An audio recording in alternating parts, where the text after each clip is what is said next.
2023 ये आदमी का सबसे बुरा और बेकार साल रहा होगा। शादी के 16 साल बाद पता चलता है कि उसके 3 बच्चे उसके बायोलॉजिकल बच्चे नहीं थे, मतलब दूसरे किसी मर्द के बच्चों को पाल रहे थे 16 सालों से।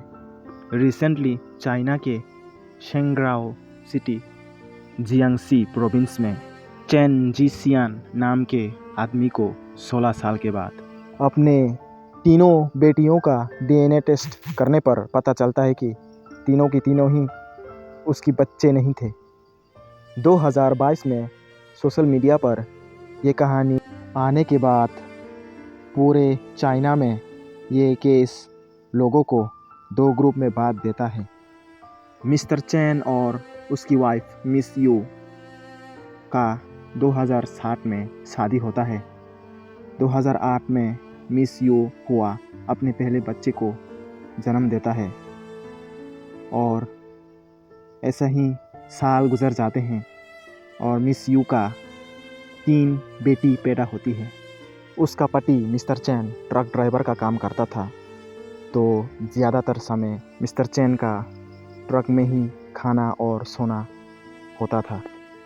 ज़्यादातर घर से दूर ही रहता था, तो वीडियो कॉल और वॉइस कॉल पर दोनों बात किया करते थे। अमीर तो नहीं थे, पर दोनों अपनी लाइफ में बहुत खुश थे। पर कहानी का क्लाइमैक्स शुरू होता है 2022 से, जब मैडम यू ने अपने पति का कॉल अवॉइड करना शुरू कर दिया और बाहर जाकर काम करने की इच्छा जताने लगी। फिर मिस्टर चैन को अपनी पत्नी मिस यू पर शक होना शुरू हो गया और एक दिन मिस्टर चैन ने चुपके से मिस यू के फ़ोन पर जीपीएस सेट करके रख दिया।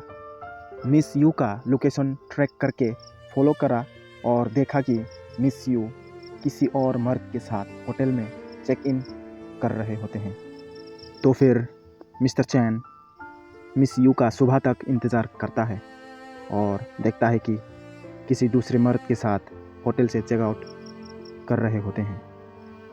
उसकी पत्नी को किसी और के साथ देखकर मिस्टर चैन अपने गुस्से को रोक नहीं पाता और जाकर 2 चांटे मार देता है मिस यू को। शर्मसार कर देने वाली मिस यू की अफेयर का राज खुल गया और मिस्टर चैन को पता चल गया कि उसकी सबसे छोटी बेटी वो भी उसकी अपनी बेटी नहीं है। फिर मिस्टर चैन ने अपने 2 बड़े बेटियों का भी डीएनए टेस्ट करवाया और पता चला कि उसकी 2 बेटी भी उसके बच्चे नहीं थे।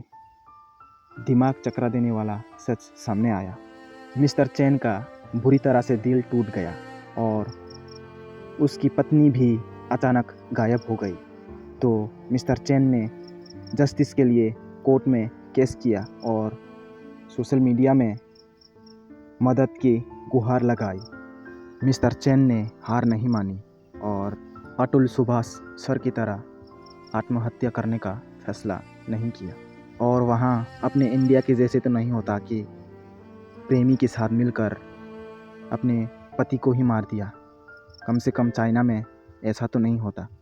फिर चाइना के Jiangxi radio and TV station के द्वारा मिस यू को ढूंढ लिया गया, पर यहाँ मिस यू का तो कुछ और ही कहना था।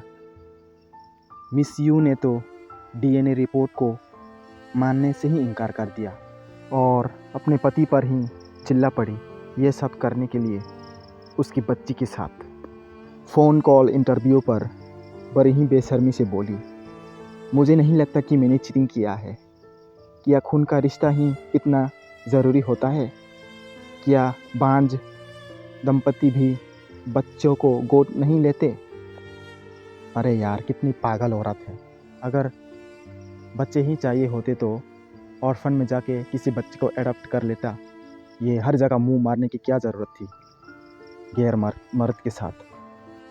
खैर चलो, जान दो, लौटते हैं अपनी कहानी की तरफ।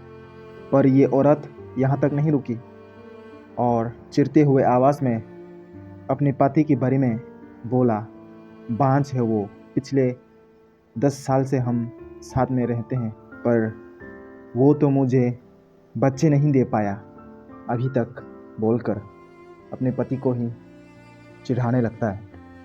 चाइनीज़ सोशल मीडिया में इस केस को लेकर बहुत मिक्स रिएक्शन आया। कई लोगों ने मिस यू को उसके एक्शंस और एटीट्यूड को लेकर बहुत क्रिटिसिज्म सुनने को मिला, और कई लोगों ने मिस्टर चैन की तरफ सिंपैथी दिखाई, और कई लोगों ने मिस्टर चैन का मजाक उड़ाया कि अपने पर्सनल लाइफ को ऐसे ही सोशल मीडिया पर एक्सपोज करने के लिए। तो मैंने कुछ देर पहले ही इस न्यूज़ आर्टिकल को पूरा पढ़ा और एक चीज़ नोटिस किया कि मिस्टर चैन ने हार नहीं मानी और अपने इस डाइवोर्स केस का सोशल मीडिया अटेंशन का पूरा फ़ायदा उठाया और लाइव स्ट्रीम किया। लाइव स्ट्रीम में अपने स्पॉन्सरशिप से पैसे कमाया, अपने सोशल मीडिया अकाउंट के थ्रू कई सारे प्रोडक्ट्स का एडवर्टाइजमेंट किया और खूब सारे पैसे कमाए। पर हैरानी की बात तो ये है कि ये केस चलने के दौरान ही मिस यू फिर से प्रेग्नेंट हो गई और हॉस्पिटल में फिर से एक चौथी बच्ची का जन्म हुआ। पर जब मेडिकल रिकॉर्ड्स का सिग्नेचर चेक किया गया तो मिस यू और मिस्टर चैन का सिग्नेचर था, नीचे किसी और का फ़ोन नंबर था। फ़ोन नंबर के ओनर के बारे में जांच किया गया तो पता चला वू मोमो नाम का एक आदमी का नंबर था। और आखिर में क्या हुआ पता है? मिस यू और उसका थर्ड पार्टी बॉयफ्रेंड आखिर में कोर्ट में ट्रायल के दौरान सामने आए ही नहीं। Sentence at the later date बोलकर इस केस को भी ऐसे ही पेंडिंग छोड़ दिया गया। तो ये न्यूज़ आर्टिकल आपको पूरे डिटेल में पढ़ना है तो मैं डिस्क्रिप्शन में लिंक दे दूँगा इस आर्टिकल का। तो आज के लिए बस इतना ही। तो मिलते हैं फिर किसी दिन, फिर एक नई वीडियो के साथ। तब तक के लिए bye bye and peace out.